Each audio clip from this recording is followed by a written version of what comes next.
Call the meeting to order, Dickinson County Commissioners, February the 14th, 2019. Let's stand for the flag salute. I pledge allegiance to the flag of the United States of America and to the republic for which it stands, one nation, under God, indivisible, with liberty and justice for all.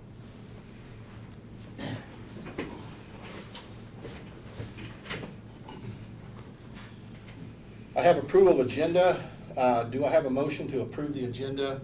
We need to add the item to it. I'd like to add one item to the agenda, and that's the recommendation of accepting the bid for Shears Construction for the amount of $1,649,270 for asphalt.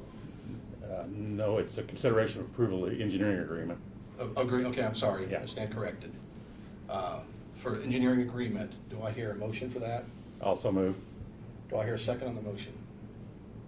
I'll second it. Any discussion on that motion? If not, those in favor of the motion? Aye. Aye. Those opposed, same, carried. The consent agenda, minutes from the February 7th meeting, expenditures of $172,000, excuse me, yeah, $172,457.22, and abandonments of $1,255.12. I move we approve the consent agenda. Do I hear a second on that motion? I'll second it. Any discussion? Those in favor say aye. Aye. Aye. Okay, any opposed? Same, approved. Okay, Commissioner comments and reports from the committee? I have nothing. I have nothing, that just want the weather to hold out better for us this next coming week. Okay. Any presentations or proclamations or other public comments? Brad? Okay, first off, I'm pleased on this Valentine's Day to be able to tell you that I think we've come to some resolution on the 400 Avenue issue with Banner Township. Late last week, we were able to communicate with them, and they agreed to allow us to replace the culvert there on the east end of the 800 block of 400 Avenue next to K-15. So Martin had updated the pricing, and we found out the actual tubes were, instead of $6,000, the prices had dropped to $4,500 now. So that was good news, and I think the township was happy to hear that. Doug was able to get them an updated agreement, which we have sent to him, and or he sent to him, and we're waiting on him to return that. But we went ahead and ordered the materials, and as soon as weather allows, Martin's guys will get in there for a day or two and get that replaced, and that'll be one more step on resolving that whole issue. I did communicate with one of the property owners there, called her right away and told her, and she was very happy to see that that was happening, and she assured me that as weather permits, they will get the waterways finished and get their portion done as well. So hopefully that's going to be behind us very quickly. I did get a call from Representative Barker Friday morning, who was eager to tell me that House Bill 2033 had passed out of the House, had been approved. And that's the bill that includes our county along with 3 other Kansas counties, that extends the option for the sales tax initiative from 5 to 10 years. And so that left the House last week, was approved. It goes over to the Senate side now, and we've asked our 2 senators, Hardy and Wellborn, to do what they can to support that on that side. Representative Barker also said he had spoken to the chairman of the tax committee on the Senate side as well, and tried to kind of grease the skids a little bit, so hopefully we won't have any objection to that, and it'll pass the Senate side and go to the governor for a signature. Early on here, before everything else hits the blades in Topeka with school finance and everything else that's happening. So we're in the process of obtaining some bids for a couple copy machines to update the one in 901 in the appraiser's office. Those machines are both older machines, and we get a monthly bill, I'm told, that's called a legacy bill. On each one of those, on top of everything else, the legacy bill is just another way of saying they're old and we can't get parts for them, so we're billing you more every month for them. So they've functioned well over the years, but every time they break down, they're having difficulty finding parts for them. The vendors tell us 7 to 10 years is about the limit on an electronic machine like that now, and both of these are beyond that, so. We've got our money's worth out of them, so we'll be in the process of updating those. As you heard from John in the department head meeting this morning, our pharmacy refrigerator at the health department, he is failing. We've had the service people in to work on it. It's about 10 years old. Again, I guess it's like copy machines. If it gets up in the 10-year mark, it's difficult to get parts for them. So we're in the process of evaluating whether we're gonna have to replace that or whether it can be repaired. That one's a little bit more important to us because we've got a very substantial amount of medication and vaccines that are stored in that thing. And if it gets outside of the normal range, the medication has to be discarded. We do have, our alarm system is attached to that refrigerator, so if it goes below or above a certain temperature, it immediately notifies us 24/7 to let us know that we have an issue. So, but we certainly don't want to risk that, so. The good news is, as John reported, there's a state grant that might pay for about half of that cost. I think on this one, we were looking at about $4,000, so it's not a tremendous amount, but again, it's an amount. Sure helps, that's right. You bet. I also provided you copies of a new policy that we have, and it's an employee training policy. It's been labeled Section 515, and it has to do with the employee training that we have come up with, primarily the Think HR that Diane had mentioned in the department head meeting. And so far, that's been a really positive thing, although the time that it takes to do it.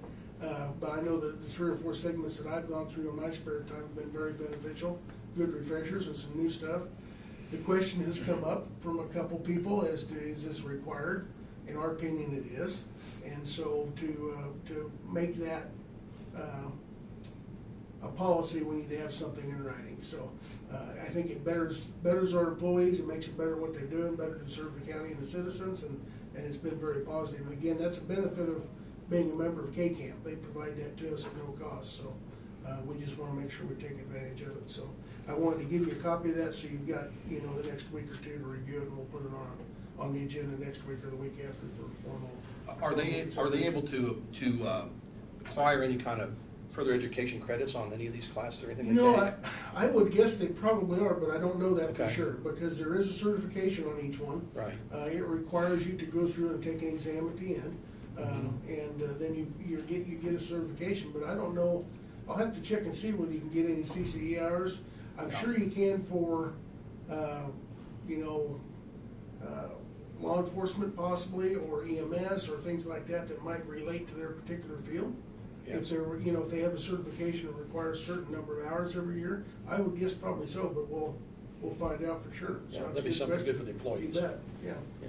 That's all I've got today, so. Yeah, thank you. Although next week you have Dr. Holmes and John Holton will be in at 9 o'clock to talk about Board of Health. Okay. And go through our annual meeting we Yeah. haven't had for a couple of years. Yeah, we meet as a Board of Health. We're supposed to meet annually. Right. Okay. So we'll go over that, and then we'll also talk about Dr. Holmes's duties as our medical advisor for EMS and the health department, and cover those things, so it should be a good meeting, so. All right, thank you. Doug? We're finishing up the paperwork on the tax sale that was just completed. Now we ask the court for confirmation of the sale. As soon as that takes place, then deeds will be sent out, and we'll put that one to sleep. We've started on the next one, and there are right now 86 parcels of real estate, and we've divided those between the 2 title companies, so the title search is on for those.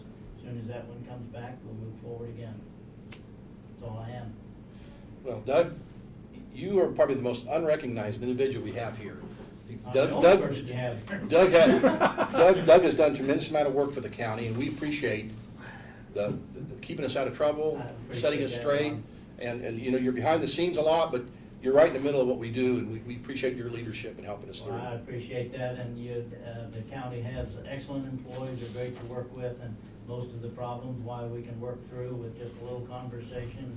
All of them are great people to work with, I appreciate it, thank you. You're sure welcome, thank you. Notices of communication? No notice of introduction or consideration? No mail? We do have a little bit of mail here. We have an invitation to the 8th Judicial District robing ceremony to Courtney Boehm. Yeah, Okay. And it's on March the 1st at 2 o'clock.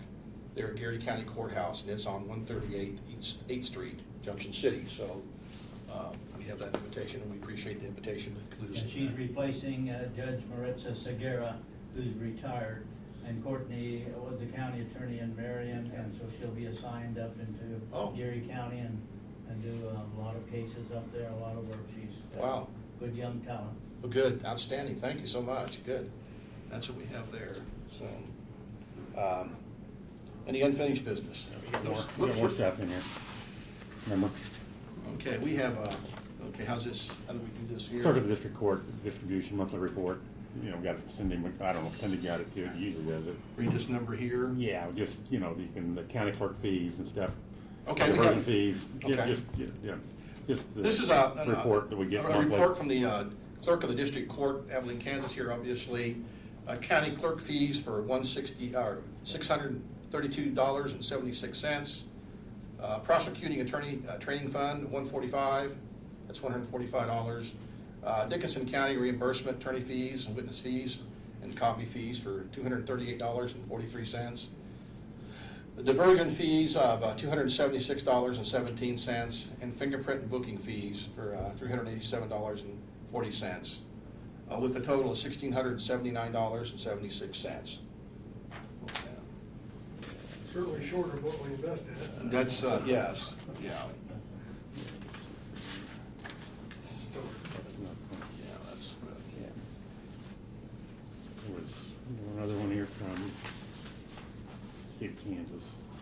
I didn't see this. Okay, Yeah. yeah, it's fine, just pass it, then you pass that down to Barb. Okay. Yeah, it's here. Yeah. Okay, Barb, thank you, Barb. And then I'll need to sign those. Okay, these here? Yeah. Okay.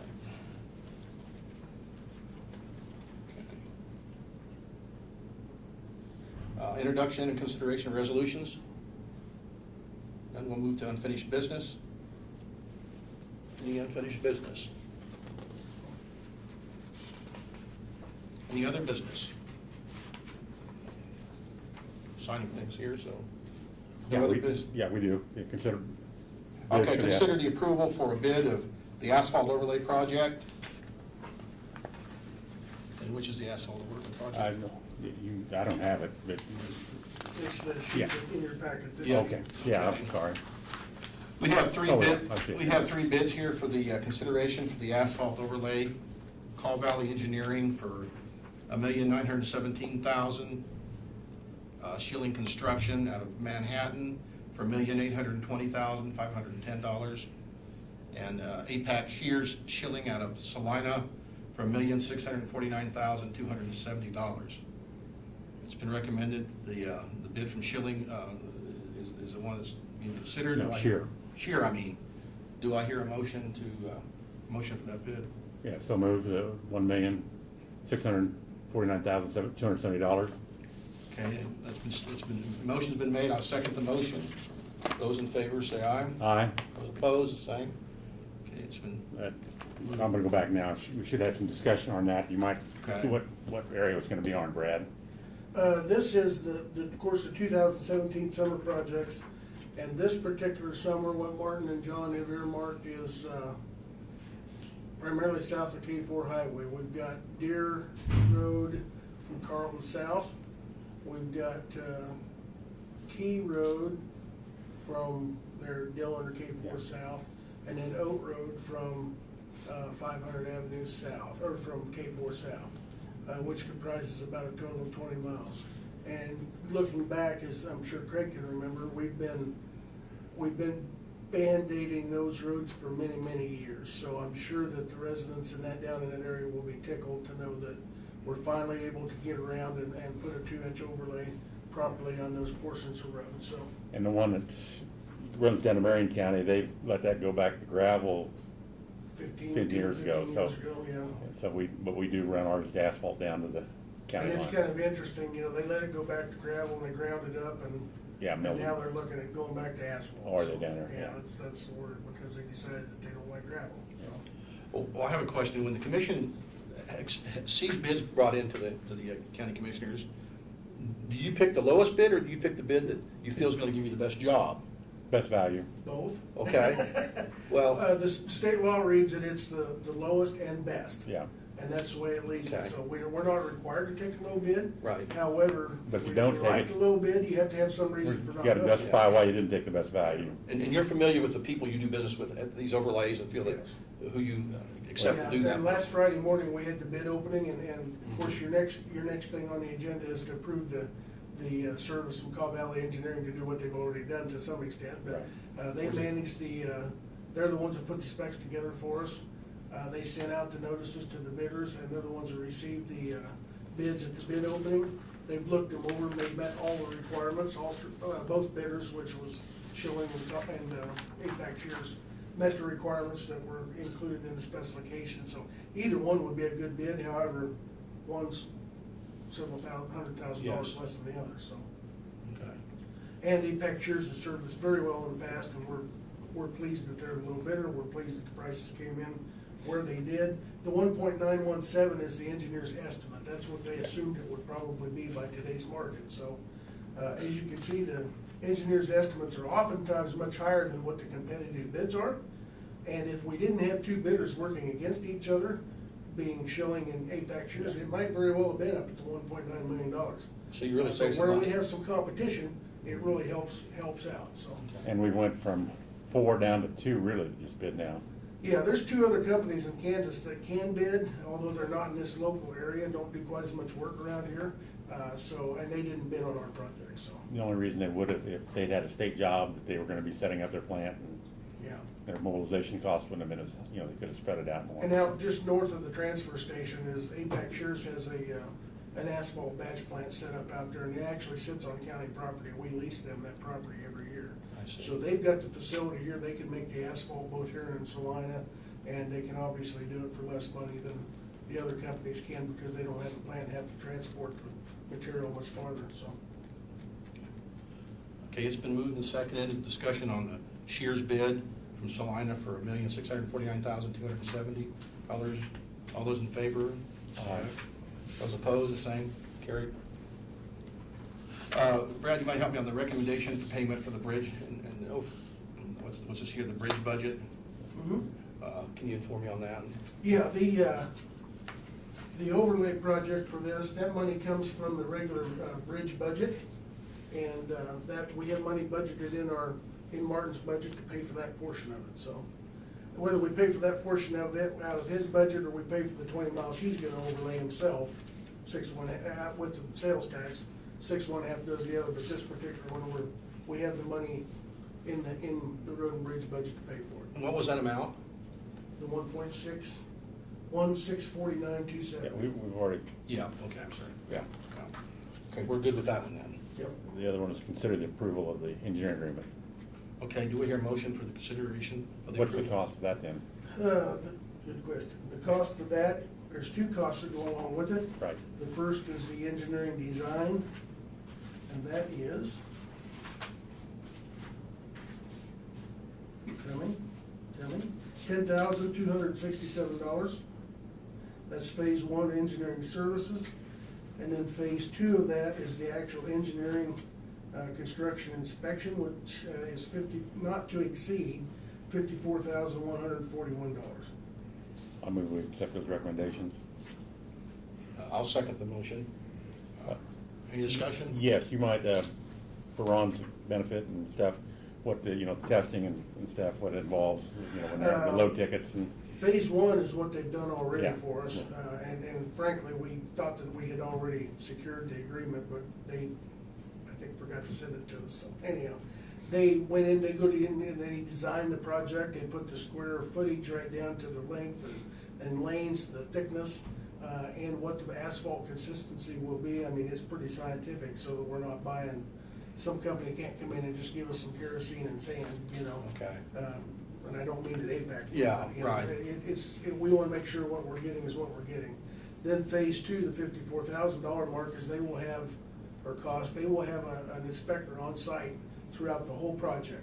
And periodically, that inspector, he'll watch them lay the material down, they'll take a sample of it, they'll send it to their lab, they'll test it to make sure it's as hard as it should be, the consistency contains the asphalt, the oil, things that it should, and they'll document all that. And you wouldn't think that, you know, you tend to think that's a little overkill, although Greg could probably remember a few years ago, we had a vendor that we had issues with the pavement sticking down, and we relied on that agreement, and their testing to go through the mediation, right? Mediation. Yeah, Mediation to, because we wow. refused to pay $1 million on that bill. And we went through the mediation, and that process required that vendor to go out and redo the problems and gave us another 1.5 years worth of warranty on it. So, making sure the contract's in place and it's appropriate, and we're getting what we're getting. We're spending $1.5 million is very important, so. You know, check the temperature of the asphalt that comes off. They'll have a deal there that's set at 2 inches. They'll go along and stick it in the asphalt behind the lay-down machine to make sure. Yeah. And then they'll do a density test. Making sure we're getting what we're They'll supposed do to a core be sample, getting. make Yeah. sure it's, So, Mhm. Okay, and that's pretty standard on any asphalt project. it's double testing it, making sure it's good. Yes. Okay, it's been moved and seconded, discussion on that, those in favor of the motion? aye. Opposed? Carried. Okay. Do we have any other business? I move we adjourn. Those in favor of adjournment? Aye. Aye. Motion carried. We adjourn.